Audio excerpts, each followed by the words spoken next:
You're tuned in to the Brand Ambassador Select Podcast. Welcome back to the Brand Ambassador Select Podcast, where we are showcasing the coolest brands and gifts while featuring movers and makers. I'm your host, Lenore, and on this episode, I want to introduce you to two incredible women. We have Jill S. Tietjen and Barbara Bridges. Now, they are the co-authors of the best-selling and award-winning book, Hollywood, Her Story, An Illustrated History of Women and the Movies. There are more than 1,200 women that are featured in this book. So get ready to discover hundreds of women who you probably have never heard of that contributed to the Hollywood film industry. The stunning picture, I gotta open this. I don't even, look, I hope you can see it. Now I open to this one. The stunning pictures, look at that. Let me do another one. Let me see what page I land on this time. Even more stunning pictures and stories that start at the very beginning of the film industry and bring us to the modern era. It's very educational. Honestly, I think it's a great gift too. So Jill and Barbara, welcome to the Brand Ambassador Select Podcast. Thank you. We're so delighted to be here. So why this project? Why Hollywood, Her Story? Why specifically highlight women in the film industry? Do you guys love movies and television shows? Did you want to be an actress one day, or a costume designer? Or where does it start? So I'm going to go with Jill first. Well, I have a previous book called Her Story, A Timeline of the Women Who Changed America. And Barbara and I have been friends for many, many years, and we had breakfast together on multiple occasions every few months. And at one of those breakfasts in early 2016, I said I was thinking of making Her Stories a series, and that I was thinking about writing about women in Africa, in various African countries. And Barbara said, we should do women in the movies. And I said, okay. And that.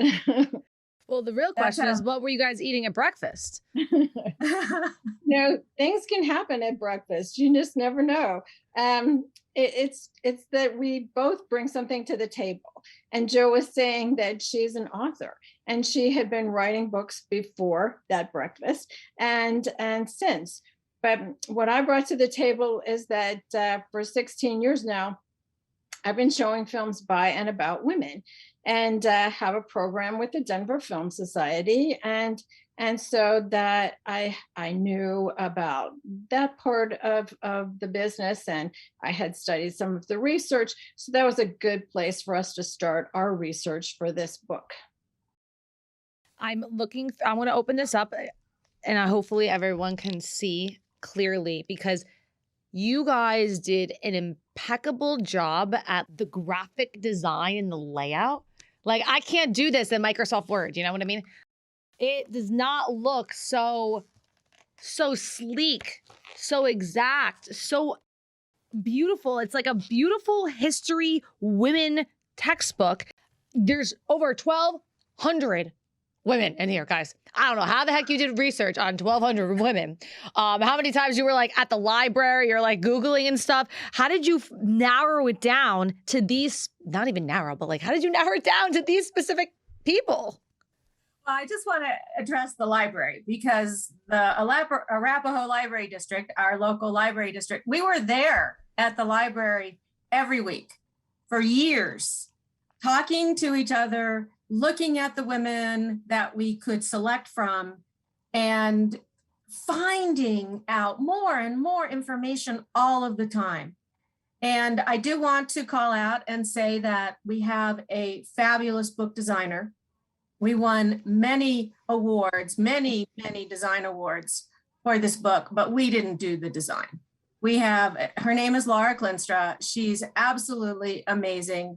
And we knew that she had done my first book, Her Story, A Timeline of the Women Who Changed America, and that she would be able to come up with an unbelievably the appropriate design, the way it needed to be done to make this book beautiful. And that's what she did. So for each one of you, which woman really stood out to you that you never heard of before on the face of the earth before starting this project? So Barbara, let's start with you with that one. Yeah, well, I'm going to have to go to the very beginning. Her name's Alice Guy-Blache, in the 1890s. Her Wow. first movie was in 1896, and she made 1,000 movies. Now, how many people know her name? Like next to nobody. I was fortunate enough to be an executive producer on a film about her that's called Be Natural. And she was French. She came to the US. She had her own studio, of all things, called Solax.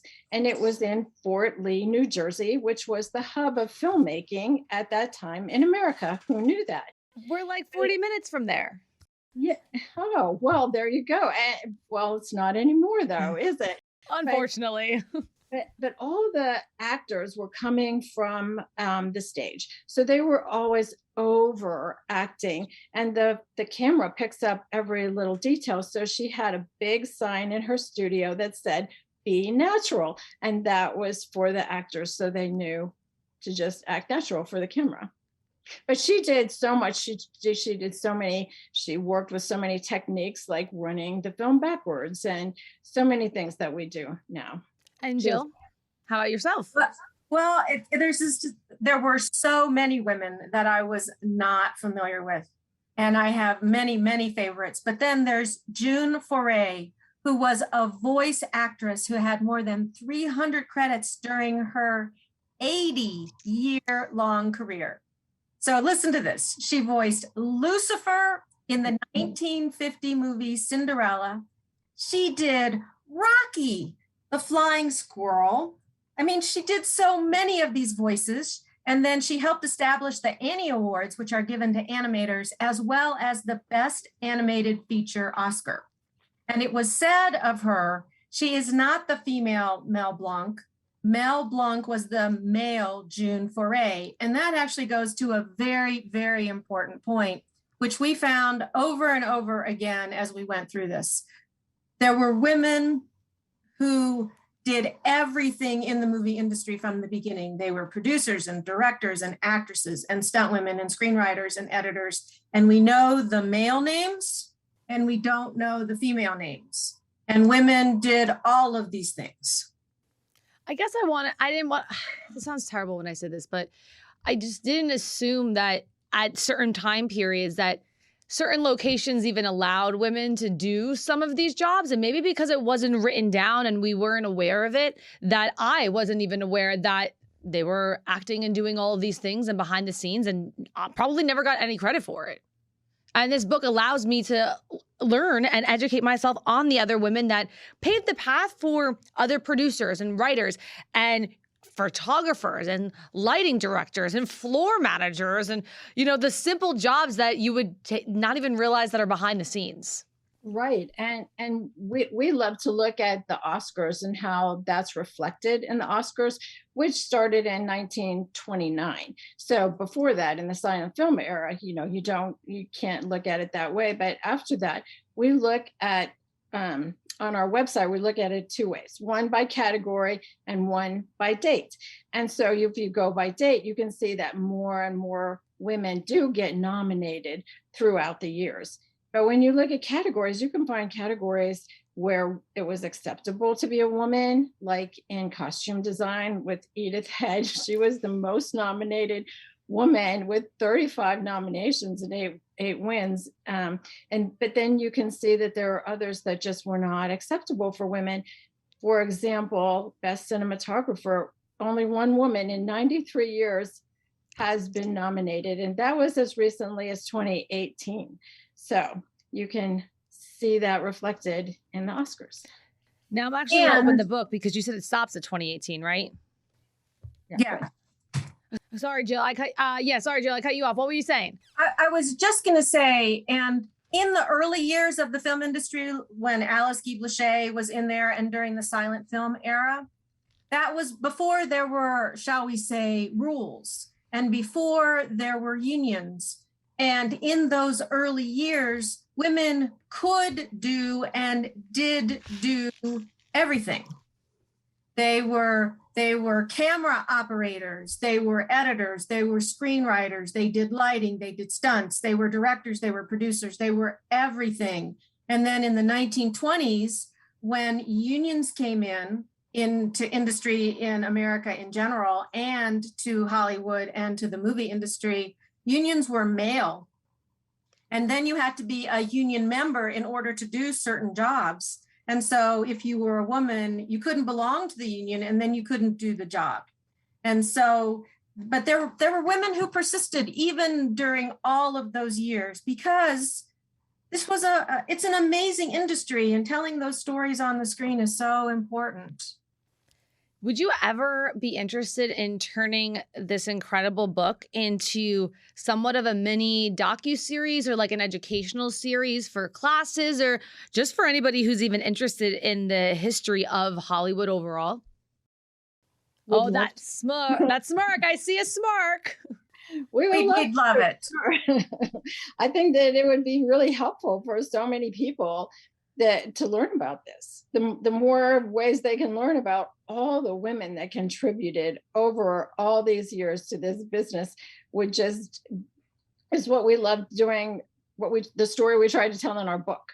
That's the overarching story. There were so many women doing all these things. So even though so many names are well known, there's so many that aren't. Now, if each one of you would have to say of a modern woman that's working in Hollywood behind the scenes or in front of the camera, who do you think is a great role model for this generation to be looking up to? Oh my goodness, there are so many. Okay, you can make three. I hate when people ask me one, two. I'm going to go with one, and I'm just going to go with Ava DuVernay. Do you know who that is? No, inform me. So she's an African-American filmmaker. She made Selma. She made Wrinkle in Time. She's an absolutely amazing woman. And there are many like her. And how about yourself, Barbara? Yeah, and Ava gets big budgets too. So that's really good for a woman to be able to get big budgets. The first person that came to mind was Reese Witherspoon, because the studios don't always hire women to do the big budget pictures. So women have found a way to multitask and go out and find their own production companies and make their own movies and tell the stories that they want to tell. And Reese Witherspoon's a wonderful example of that. Now, we could obviously grab Hollywood Her Story at hollywoodherstory.com. And I know we're not in the holiday season, but I know people start shopping right now. So if anyone's interested, I'd say get your order in ASAP, because I feel like if you wait too long, there may not be as many copies ready to gift out. Well, it's a wonderful gift book. Anyone who enjoys watching movies, anybody who enjoys the movies at all, would just find, as you already said, it's such a beautiful book. It's so enticing, and you can read it a page at a time. We see people pick up this book, and the first thing they do is look at all these pictures of people that they know and go, oh, I loved her in that. But then you can start going into different levels of it and reading about the people and reading. We do it by decades, so you can read what's happening in the decades and how it affected women.